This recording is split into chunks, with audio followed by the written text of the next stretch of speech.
We've got Army versus Navy. We've got the CFP First Round games next week, and we've got our first bowl game of the season, and we're going to talk about all of them. So let's get to it. All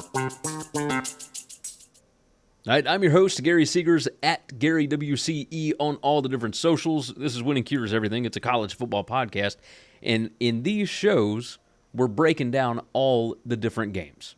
That's right. Easy, easy, easy.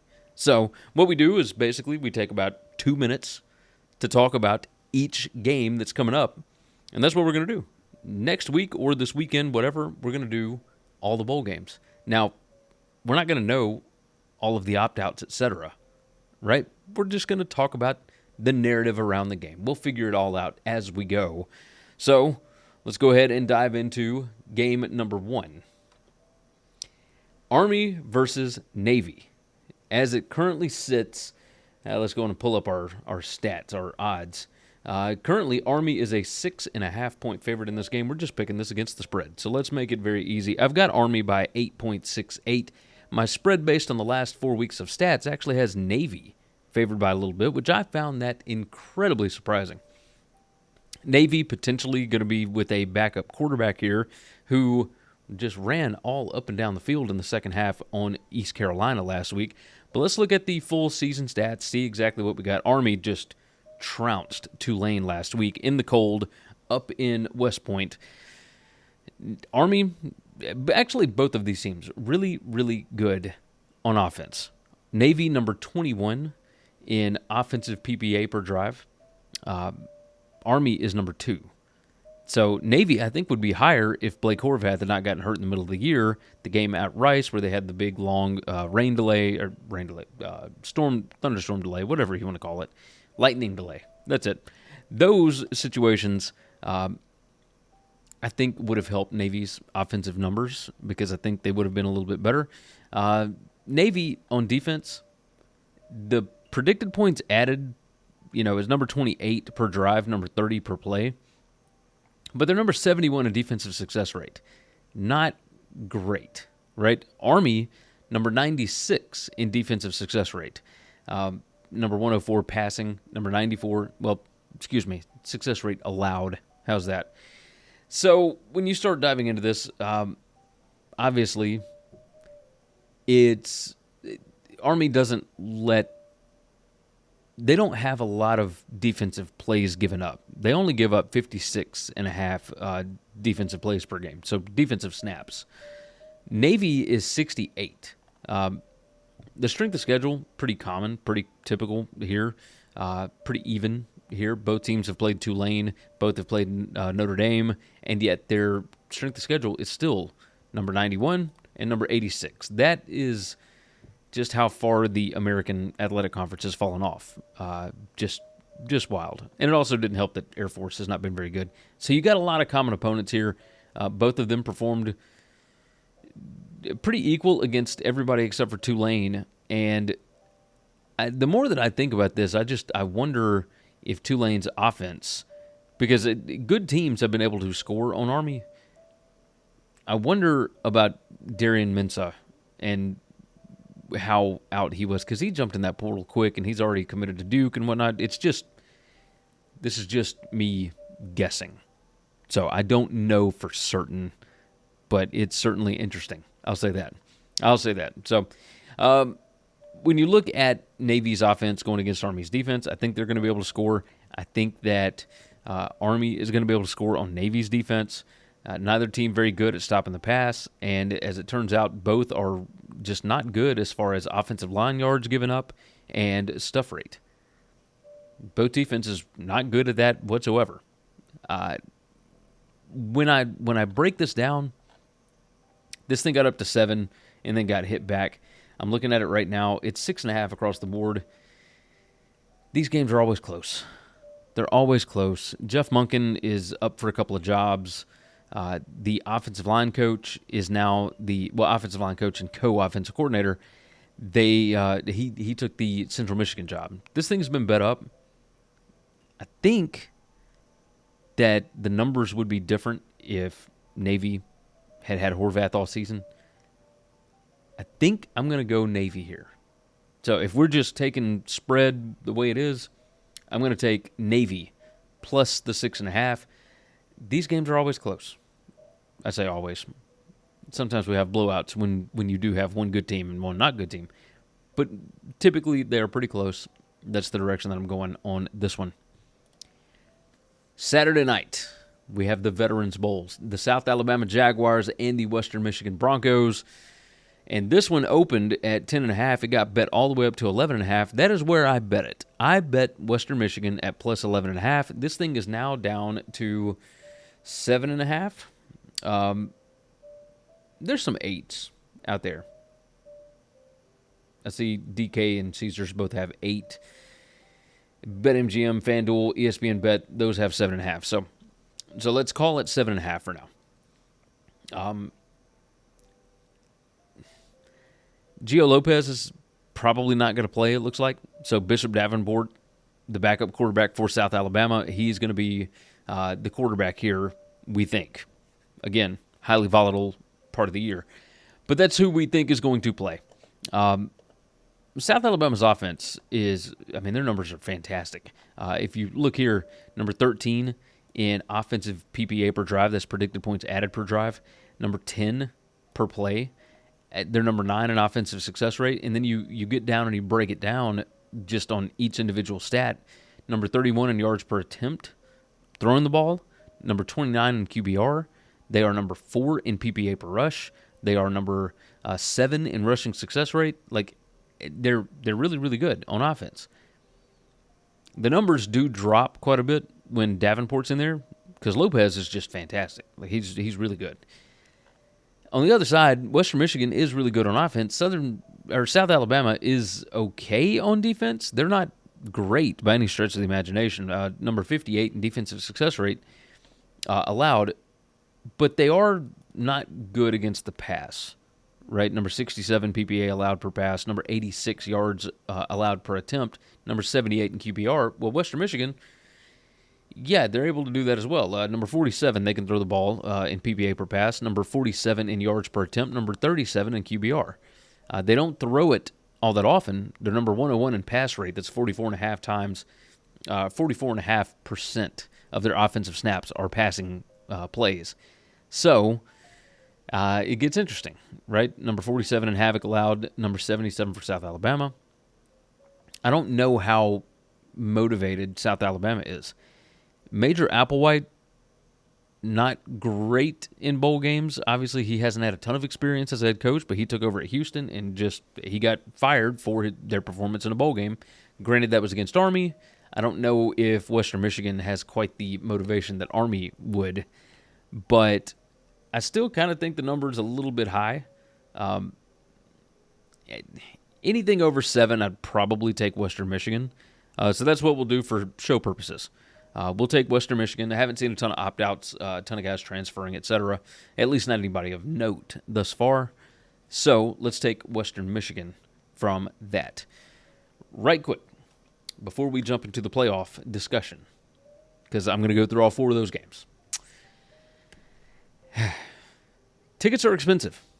You guys know what's coming. You know what's up. Ticketsmarter.com. That's where you need to go and get your tickets. Okay? It's a Christmas season. It's Christmas time. If you're looking for gifts, one of the best gifts that you can give is tickets to an event.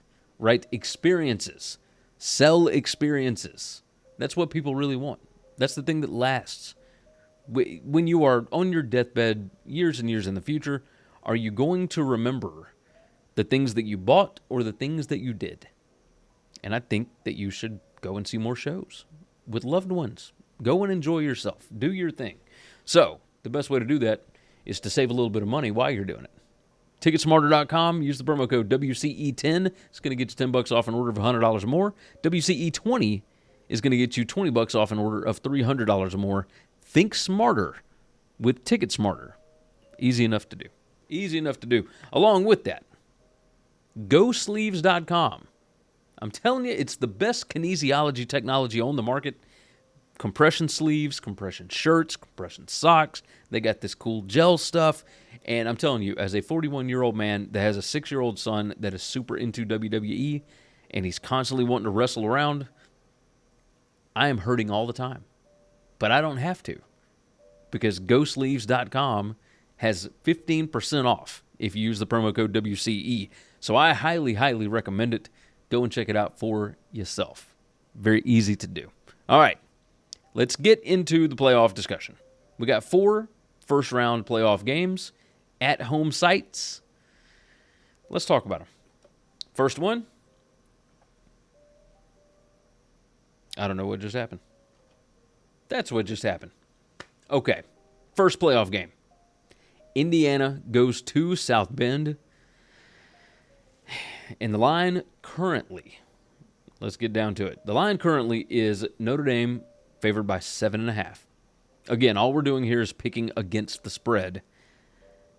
So let's see what we got. You see on the screen, I have Notre Dame favored by 4.9.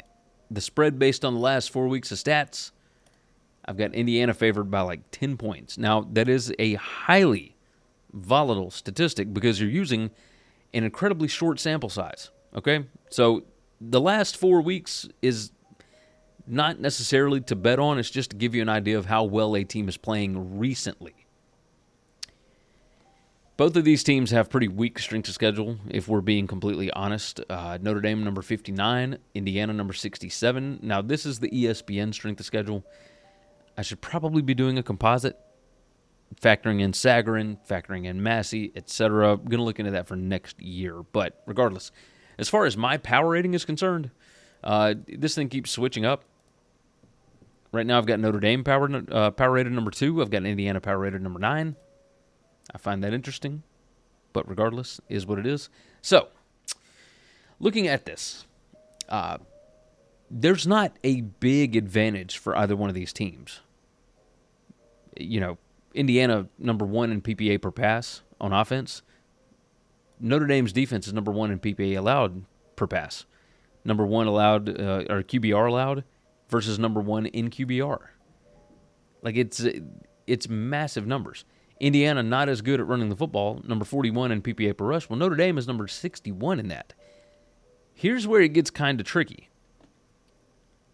Indiana, number 49 in offensive line yards allowed. In offensive line yards, number 52 in stuff rate allowed.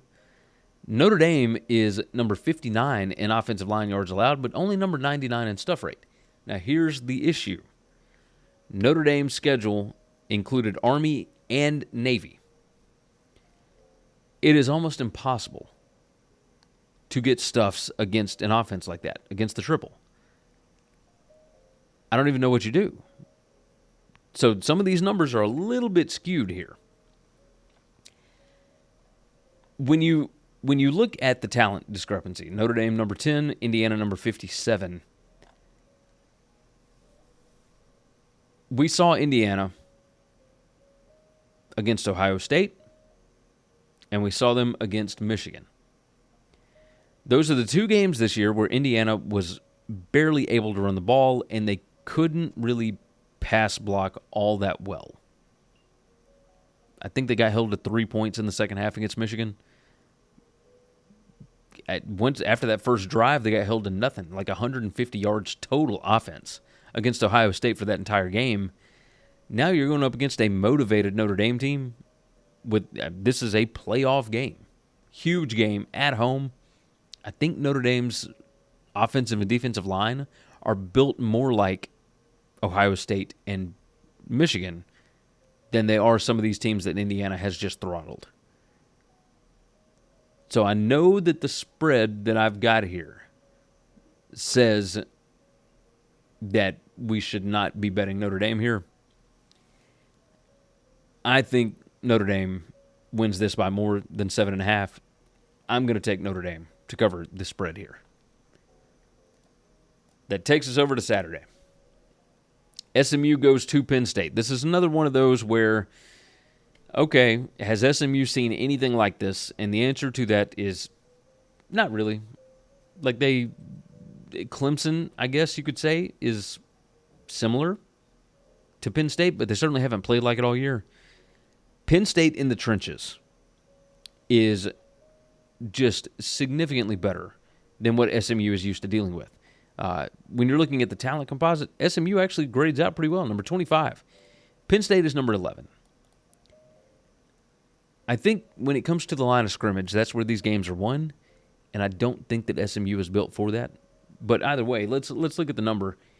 Right now, I mean, this thing is up to 9 at some spots. It's up to 8.5 at others. It opened at Penn State minus 7.5. A lot of people that are on my side on this. I've got Penn State favored by 7 points, basically. Spread based on the last 4 weeks, I've got Penn State by almost 8 points up here, minus 7.87. When you start diving into this, strength of schedule, Penn State number 30. SMU is now up to 57, which, interesting, but okay. This is, if this thing gets into a shootout, I still think Penn State can score. I still think Penn State can cover this thing. Anything under 10 points, I'm going to take Penn State on. So Penn State minus 8.5 is the direction I'm going on this. But it's another situation where, okay, SMU already cannot run the ball. Number 70 in PPA per rush. They are number 80 in rushing explosiveness, number 77 in offensive line yards, number 51 in stuff rate allowed. Penn State's number 1 in stuff rate, number 2 in offensive line yards allowed, number 13 in PPA per rush. They're number 14 in yards allowed per rush. And if they can't run the ball, that's where the havoc stuff comes in. Abdul Carter in that front line, number 38 in havoc rate.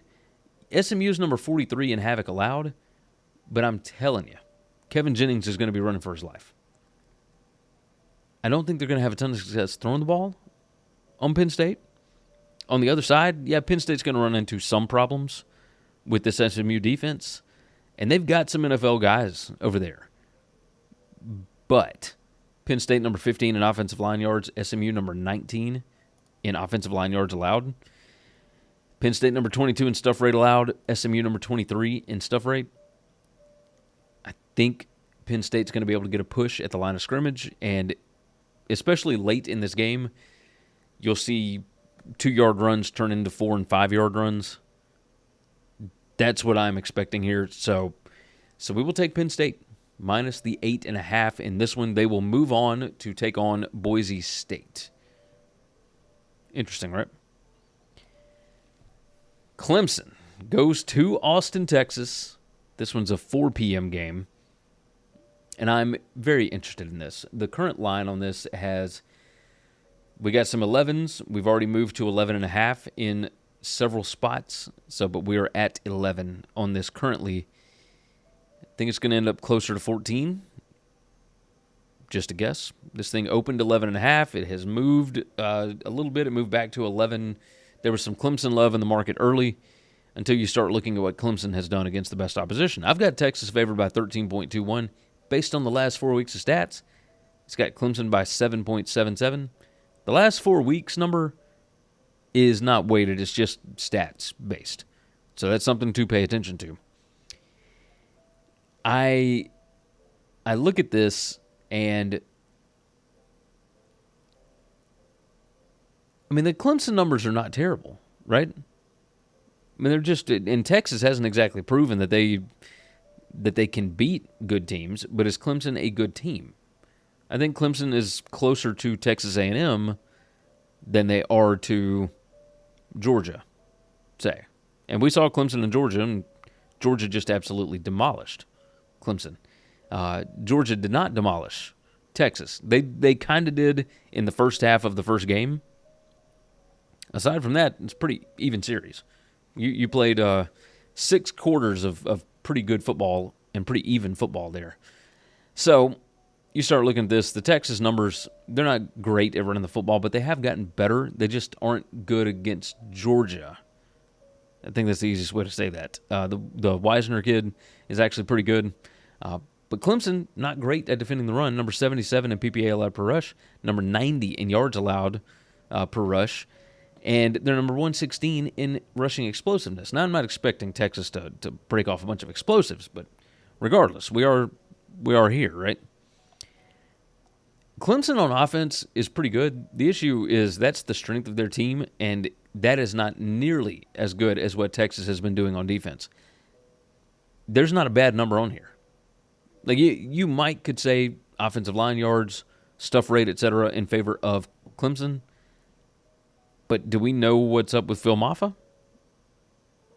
Like I haven't seen, like I don't think he's out for the season, and I'm sure he's going to give it a go if he can. But he's not been great. And as a matter of fact, we'll see. We'll see what ends up happening. I'm going to try and get some injury updates right this second, as a matter of fact, just to see what we got. All right, Clemson. What have we got? He's not on the list right now. Maybe Maffa plays. We'll see if he's 100%. If he's able to go, maybe you can get those safeties up in the box for Texas. If not, it's going to be a long day. Clemson, I don't think is going to be able to throw the ball. I think this one ends up being kind of a run out. The same way that Georgia-Clemson was. It may not be to that extent, but I'm fully expecting a Texas blowout here. Give me the Longhorns. Minus the 11 is the best number that's out there right now. Yeah, I'll take Texas. I will take Texas. And the last of the first round games, the Ohio State Buckeyes host the Tennessee Volunteers. Ohio State, as we speak, a 7.5-point favorite across the board, it looks like. Pinnacle's got a 7 out there. Interesting. Okay. So my number, I've got Ohio State by 12. Spread based on the last 4 weeks, Tennessee by 19. Interesting, right? Interesting. So these last 4-week numbers are always wild. You dive into this. Ohio State number 7 in strength of record. Tennessee number 6. Ohio State is number 1 in PPA margin. Tennessee is number 14. This Tennessee offense, number 54 in PPA per drive on offense. The defense is really good, number 6. And we saw Ohio State have problems with a good, active defensive front against Michigan. But I think that was a mental thing where Ryan Day just kept banging his head against the wall. There was no reason to keep doing that. You got all these weapons on the outside. The Tennessee secondary is their weakest link. They're number 17 in PPA allowed per pass and whatnot. But if they're able to get to your quarterback, they are number 5 in havoc rate. Ohio State's offensive line is number 18 in havoc allowed. But remember, they're dealing with injuries and whatnot, and you certainly saw it not go well against Michigan. I think that their offensive line is still okay. Even still, Ohio State, terrible against SEC teams. Ryan Day is winless against SEC teams. It's very interesting stuff when you dive into it. The Ohio State defense, obviously really good, but they are number 86 in stuff rate. If Dylan Sampson gets going, I mean, this is going to be a thing. So I'm curious about this. Very, very curious. My number says to take Ohio State. You're looking at number 4 and number 3 in 5 factors plus talent. Tennessee is incredibly efficient. Tennessee not good as an underdog. They're 5-13 against the spread. I talked about this on the BetUS college football show. I don't have Tennessee power rated very highly. My power rating number says to take Tennessee. The stats-based model says to take Ohio State. Vibes-wise, I'm going to trust... Yeah, I'm going to trust Tennessee as far as vibes go. I think they're happy to be here. Ohio State, if this thing starts out the wrong way, that crowd could turn on them quickly. This is a very dangerous spot for Ohio State, even at home. Obviously, you want the home crowd for your advantage. I almost wonder if it would have been easier for Ohio State to go on the road. Just a guess. So, Tennessee plus 7.5 is the best number that we can get on that. Texas minus 11, Penn State minus 8.5, and Notre Dame minus 7.5. I'm looking at favorites this go round for the first round of the CFP. Recap wise, taking Navy plus 6.5, taking Western Michigan plus 7.5, 8, whatever it was. I'll tell you right now, plus 8. Going to be interesting. Going to be interesting. All right. Don't forget about the BetUS College Football Show every Tuesday and Wednesday. Next week is going to be Tuesday and Wednesday. After that, it's going to be on Monday for Christmas week and Monday again for New Year's week. And then it moves to Tuesday for the first 2 weeks in January. So be ready. Be ready. All right. BettingCFB.com. That's where you can get all of these stat sheets and whatnot, all the different stuff that I like to post projections-wise, numbers-wise, all that kind of stuff, and bonus podcasts, etc. If North Carolina actually hires Bill Belichick, I might go on there and just do a quick rant. But yeah, make sure you're subscribed to the pod, the YouTube, all that fun stuff. You guys know how to do this thing. All right, with that said, let's get out of here. Take care of yourself. Take care of each other. God bless college football, and hopefully all of your tickets cash this week. Thanks for listening to Winning Cures Everything. Make sure and follow me on Twitter @GaryWCE. If you want to toss in a question, you can email me, Gary@winningcureseverything.com. Make sure and hit that subscribe button, and we'll see you next time.